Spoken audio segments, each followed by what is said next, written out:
Welcome to the City. I'm Anthony Wilson, the Public Information Officer for the City of San Angelo. And joining us today is our city engineer, in fact, our newly minted city engineer, Russell Pehl. Russell, thank you for being with us. Oh, you bet. Thank you for having me. Now, for those who are not familiar with the job of city engineer, talk a little bit about what you do and what your responsibilities are. All right. My responsibilities are for the design and implementation of any and all capital improvement projects, and that relates to water, sewer, streets, and drainage infrastructure improvements for the city. We also review all commercial plan development and any, utilities needed for that, and street extensions, things of that nature. And I mean, in a nutshell, that's what the city engineer. Well, that sounds like an awful lot of responsibility. I mean, when you're talking about all the major infrastructure of the city, what sort of staff do you have?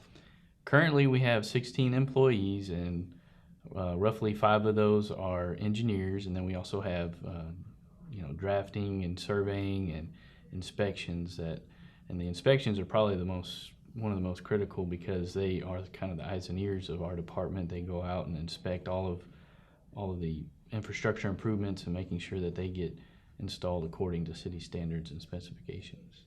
Now, before you were promoted to city engineer in June, you were previously serving as the assistant director of water utilities. How do you think that experience is going to help you in your time as the city engineer? I think that's going to help very significantly, because, a lot of what an engineer does is design work. And so having that, more of the water utility side was more of operations and the know-how of how actually the water utility side worked. And so having that experience was I think will be very beneficial. And then too, there's a lot more of, financial responsibilities with that position. And so, or in this position, keep managing all those projects. And that was a very large benefit. I also had Bill Riley was the water utilities director, and being under him was very, very beneficial, because he has a lot of experience and a lot of knowledge of water and infrastructure, and he was great to work with. Now, in some ways, will you as city engineer sort of serve as a liaison between our water utilities department and our operations department? Because obviously anytime you repair or install or replace a water main, you may have to dig up part of a street in order to do that, or if you're improving a street at the same time, you may want to also look at improving water mains. Right, exactly. So, with our most recent, street projects coming up, we're really looking at which water mains need to be replaced, what sewer mains need to, have some attention done to them, and those really go hand in hand, because if you put in a new street and then the next day come back around and replace a sewer main, you've just, pretty much ruined your street. So we're definitely making that a conscious effort of coordinating those. Well, you segued perfectly into what I wanted to talk about next, which is streets, which is one of the biggest projects that you'll be involved in. And as we're filming this, we're in the midst of our annual seal coating project. Talk a little bit about what seal coating is and why it's important in maintaining streets. Well, like you said, seal coat is really a maintenance issue for all of our streets. If you start developing some minor cracking and things of that nature, it basically seals those up and helps prevent any intrusion of water into your streets or underneath the streets, and thus creating potholes. It's really important to keep that on a regular cycle, on a yearly cycle, and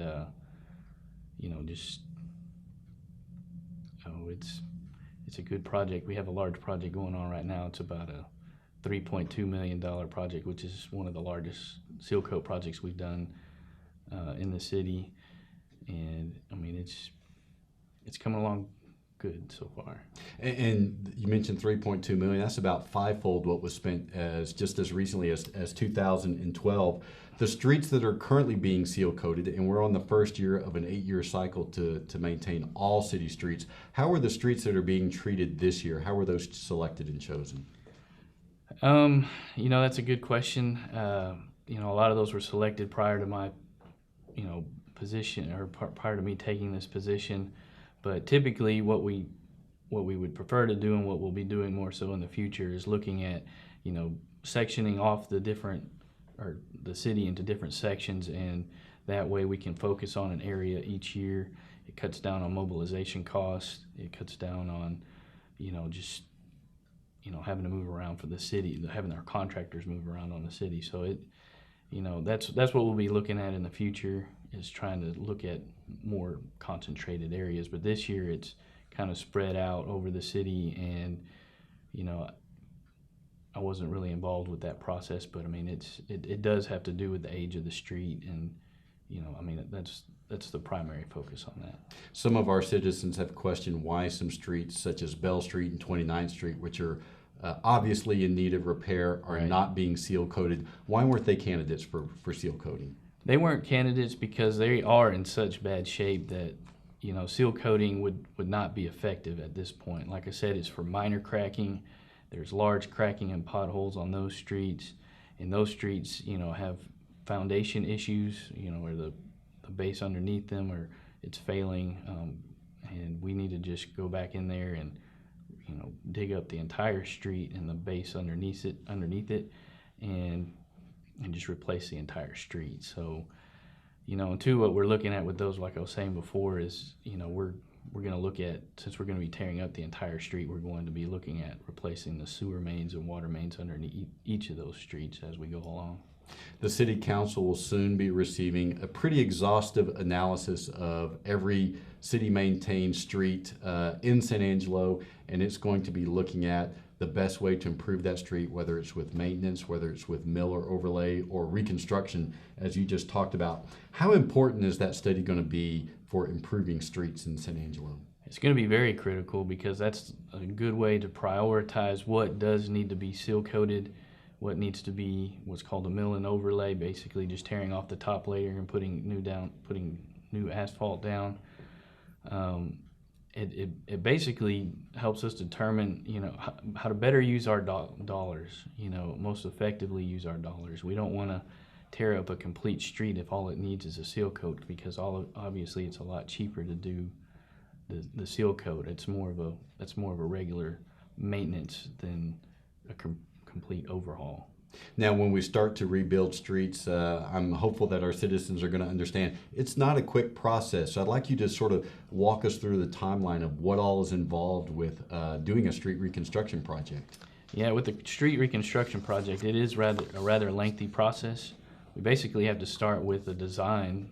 That's where the engineers come in at the very beginning and determine to what extents we need to do a complete reconstruct.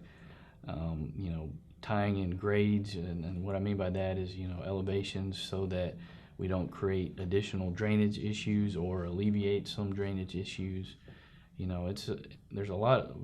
Just the initial phase is a big part of it, and we need to then put it out to bid, have contractors look over those plans. From there they can they'll submit their bids, and we'll select based on that, and we kind of go back and forth negotiating a contract at times. And the overall process just for one street can take before we even start construction, can take about a year. And then with the actual construction process, it can, depending on the extent of it, it can take another year after that. Great Creek Road was rebuilt a few years ago using a process called roller compacted concrete, which is supposed to be a lot more durable than asphalt. Do you foresee any of the reconstruction projects making use of roller compacted concrete? Yes, we're definitely going to look at those different options, compare them to asphalt. The major difference between asphalt and the roller compacted concrete is the ride, that you get afterwards. The roller compacted concrete is very rough, so you don't want to put it in an area where you have high speeds in that area, and when I say high speeds, anything over about 35-40 miles an hour, because it can create a dangerous situation, and we don't want to create that. So in some of those areas, either a traditional concrete lay or asphalt would be a better scenario, but we'll be looking at all those options. How will your department be involved in the possible construction of a wastewater reuse facility? You know, we'll have some involvement as far as, helping the design engineers, the experts come in, help them, determine what's there, where they can tie into things and where electricity is, those type of applications. But, we may be looking at just the project, helping with the project management as it's being constructed, but the actual design process, that'll most likely be left up to the experts because it is a very detailed process, and with the amount of people that could potentially be affected by it, we really need to have PhDs and people that have done it before, whereas, our engineering department hasn't exactly, a reuse project isn't done every day. What about the possible recapture of stormwater from the Red Arroyo? The feasibility of that is being studied right now. How might your engineers be involved in that particular project? We could be more involved so with that because of, it's more of a general civil type project with doing some grading and, it's a little more simple than a reuse project. But, I definitely see us being involved with something like that. It's more directing water and, holding water in a storage tank versus, reusing wastewater. We're talking with our city engineer, Russell Pehl, and we'll be back right after this. A block-by-block survey of the condition of each city-maintained street conducted with state-of-the-art gear should be finished by the early fall. Once it is, the data within it will provide a much-needed roadmap to guide decisions on how and when to improve every City of San Angelo street. Yes, we know the roads are bad and we know they need work on them. The extent is to how much work does each road need. Last fall, the City Council approved the study by Fugro Roadway to analyze pavement conditions throughout the city. Fugro has driven every road within San Angelo city limits using cameras, sonar, lasers, and GPS to identify deficiencies on each block. Fugro has assigned a Pavement Condition Index, or PCI, of 0 to 100 for each roadway segment. These scores, along with data such as roadway classifications, traffic volumes, and speeds, will yield a recommended action for each street. The compilation of those recommendations will form a comprehensive long and short-term plan for improving city roadways. Operations Director Shane Kelton admitted he was shocked when he first scanned a map of city streets that depicted PCIs of less than 50 as red and black avenues. Fugro assured him such street conditions are commonplace throughout the country. Kelton explained some of the problems Fugro noted during a June 2nd presentation to the City Council. Alligator cracking, which is the deterioration of a street surface that resembles alligator skin, is so bad on Mercedes Avenue that it earned a Pavement Condition Index of 0. Block cracking, which produces a larger pattern, lowered North Bell Street's PCI to 5. Bleeding, or the erosion of a street seal coating, was deemed severe on portions of Southwest Boulevard, and a preponderance of potholes on East 37th yielded the street a score of just 18. Fugro's final work plan will include budget estimates that will easily top $100 million. Kelton said the plan will ensure cost effectiveness by prescribing just the right improvements for individual stretches of streets. What this study is going to do, it's going to give us a block-by-block breakdown of what we need to do to each road segment, whether it's maintenance, it's reconstruction, or some form of rehabilitation that falls in between just a maintenance function and a reconstruction function. District 2 City Councilman Marty Self said he is looking for one thing only from the study. Action. We need to move forward, and we need to. We've started doing some seal. We've restarted seal coating, and we need to find out where, from this study, we'll find out where our streets stand, and we'll start doing something. Self also said although street reconstruction projects will be expensive, he is ready to move aggressively. It's going to take baby steps, obviously, because the amount of money we're talking about.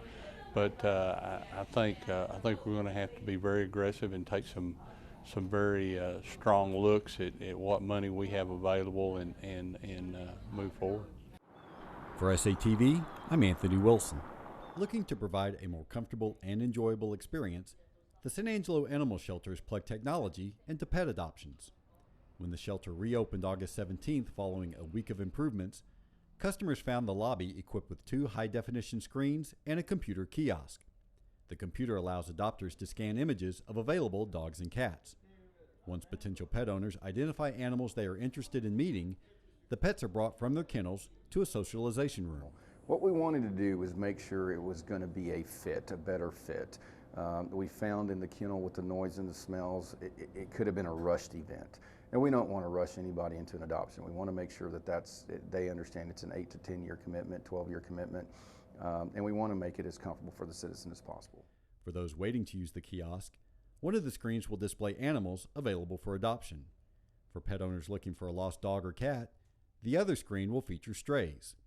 The images are updated throughout the day. They are also available via the Animal Services page on the city's website. Previously, adopters scanned rows of kennels searching for a pet, but kennels are noisy and smelly places. That detracts from the customer service experience, Flores said. He added there's a risk of visitors transferring germs from one animal to another. Inevitably, we all want to touch that cute dog, and that's great. I found myself doing it. I didn't realize I was cross-contaminating kennel number so-and-so with kennel number so-and-so, because once you do that, and if that kennel that you reached down and touched has slight kennel cough or has upper respiratory infection, then when you touch the other kennel, you've just inadvertently cross-contaminated our population. So we want to make sure and ensure that our dogs are safe, our animals are safe.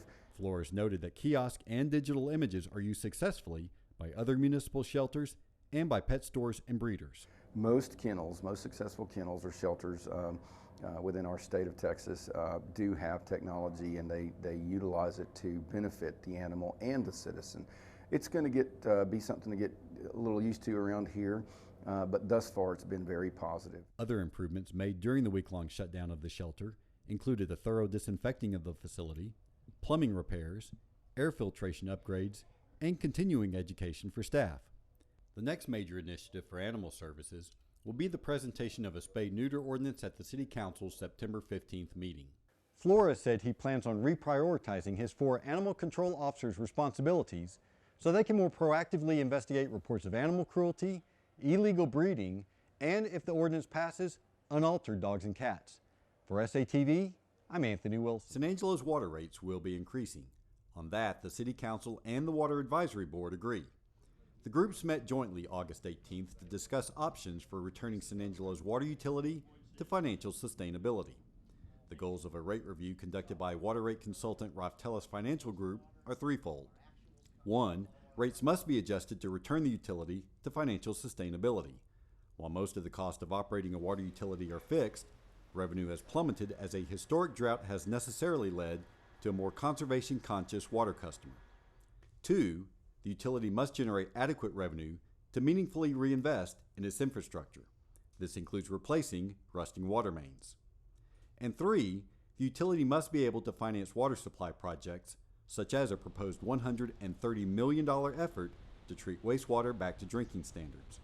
Consultant Rick Giardina proposed a 5-year rate plan that would increase the average residential user's monthly water and sewer cost from $51 currently to $82 in 2020. That would involve a 20% rate increase, equivalent to about $10 per month, the first year. Homeowners would then see annual increases of 5.25% in years 2 through 4, and a 7.5% increase the 5th year. Giardina said phasing in the increase would mitigate the impact to customers while allowing the utility to gradually regain its financial footing. The proposal staggers rates so that the more water a customer uses, the more he would pay. Rates would jump significantly for anyone using more than 39,000 gallons per month. Rates would also increase to a predetermined factor each time San Angelo moved into a more advanced drought stage. The City Council and Water Advisory Board expressed deep reservations about an initial 20% jump. They instructed Giardina to return next month with options for reducing the first-year increase while arriving at the same financial targets. "We can play with the numbers a little bit," Water Board Chairman Mike Boyd told the group, though he conceded he did know if it would make the plan more palatable to customers. City Council members were supportive of the need to increase rates. Councilwoman Elizabeth Grindstaff said the city, quote, "can't keep pushing this out to some distant time. We have to address this." Water Advisory Board member Stan Metter agreed. We're going to have to put a price on what this precious commodity is, Meadow told the group, adding, the days of cheap water are gone. For SATV, I'm Anthony Wilson. Welcome back. We are continuing our conversation with Russell Pehl. He is the city engineer for the city of San Angelo. One of the things that your department is involved in is flood control, and perhaps the most high-profile flooding situation that we have in San Angelo is along Avenue P. What can you tell us about the efforts to mitigate flood waters along Avenue P? Well, we've just started negotiations with a design firm, Freese & Nichols. They're working with us to help, figure out what the best possible solution is. Right now they're looking at, streets in that area and the grades that are involved in there. We're looking at possibly reconstructing a lot of those streets, and, it kind of ties in great with our street reconstruction project, our projects. They'll be able to, reconstruct those streets and kind of two birds in one stone kind of deal. So that's more or less where we're at with that project. We'll be looking at the phase 2 in the near future and seeing how that's going to impact. And that phase 2 is detention ponds and, figuring out where we can put those. So when might residents of that neighborhood start to see some actual action in order to relieve some of the pressures that rains can cause there? The contract that we have with Freese & Nichols is about an 8-week contract. So, we'll put it out for bid probably at the end of this year, end of November, 1st of December, and then, we'll open those bids first of the year, and sometime after the first of the year, they could potentially see a lot of or more construction activity going on in that area. Some citizens have raised questions or concerns about the city's use of consultants for various projects, and some of those involve engineering services. So when people question why we're hiring outside engineers to do some of the design work that you've been talking about when we have engineers in-house, how do you respond to those sort of questions? Well, a lot of the engineers that we do hire are for specialty type projects, like I was saying before about the, hiring a PhD or something like that with our reuse project. We just don't have that type of experience in a project like that. But then too, with our street projects, we have a lot of streets that are need to be completely reconstructed, and we need to fast track those projects. And meantime, we do have a lot of development going on in town and still. And, we want to be able to accommodate our customers as far as the permitting process goes, and be able to reconstruct the streets, as far as the residents here in San Angelo. So we want to be able to do everything at once kind of deal. So that's the best way to do that, is to consult some of that work out and work with design professionals that can concentrate on those projects and get them knocked out for us. Is there any sort of cost savings to contracting some of that work out as opposed to hiring more engineers within the city? Sure, because once they design those projects, they're finished. So we don't, with hiring additional staff, if we get a bunch of these projects knocked out and just in a maintenance mode, we won't have as great a need for additional engineers. So it will alleviate some of that cost, the long-term cost. Up front it'll be a little more expensive, but in the long term it's more effective to go this route. We saw it seemed like a spate of development there for a while over this past year. Of course, we all know that the oil economy has slowed down. Has that impacted the flow of work within the engineering services? Oh, sure. Yeah, it's a direct flow. And two, a lot of what I didn't mention before is we also review any plats that come in for, a new subdivision, or if a commercial lot needs to be broken up. We look at all of that, and that's a direct correlation of what's coming up, what's coming down the pipe, and then we a few weeks later we typically get the actual design plans of what they want to do, and we have to review those. So it's been a large influx of review. On a side note, you are involved in an effort to create a new engineering program at Abilene Christian University. Talk a little bit about how you got involved in that, because it sounds pretty interesting. Yeah, no, Abilene Christian University is starting up a new program, an engineering program, as well as ASU. You know, and that's very exciting. And part of their accreditation process is they need folks from the actual in the field type business, and so, you know, I mostly through Abilene Christian University, I knew one of the professors there, and been a longtime friend with him, and he knew that I was an engineer, and you know, kind of coming up in my career, and he's been, you know, very helpful with that. I've also been in recent discussions with ASU, you know, and their new programs coming up. I've actually been asked to serve on their committee as well to help, you know, get their accreditation as well. And you know, to become an engineer, you have to go through an accredited university, or at least to be able to take an exam in after a 4-year apprenticeship. You know, that's what every engineer wants to do. So, you know, I'm just helping them further along with that process. Is it a challenge to try to convince engineers, maybe young engineers, to enter into municipal work? Maybe they have their eye on the prize of a high-paying job in the private sector. So far here in San Angelo, it has been as big an issue. You know, a lot of the folks that work with us are from this area, and they really want to be, you know, back or closer to home. And you know, it really is. You know, we try to keep it competitive. You know, keep it competitive as far as salaries and benefits. And you know, the city really has been a great asset for that. You know, they've been very supportive, and with those types of incentives, and you know, it hasn't been that big of a deal. You know, I thought it would be, but it really hasn't. Why did you want to come work for the city of San Angelo? You know, the atmosphere. I've worked with, you know, I've been in the private sector I was in the private sector for about 8 years prior to coming to the city. I had worked with a lot of the engineers here previously and had a good working relationship with them, and you know, I just felt like it was a good fit for me and my family, and you know, my wife's from San Angelo, and I really feel like, you know, like this is home, and you know, feel like I'm making a bigger difference in this type of position. We've been talking with the city engineer Russell Pehl, and we hope you'll join us for another episode of The City.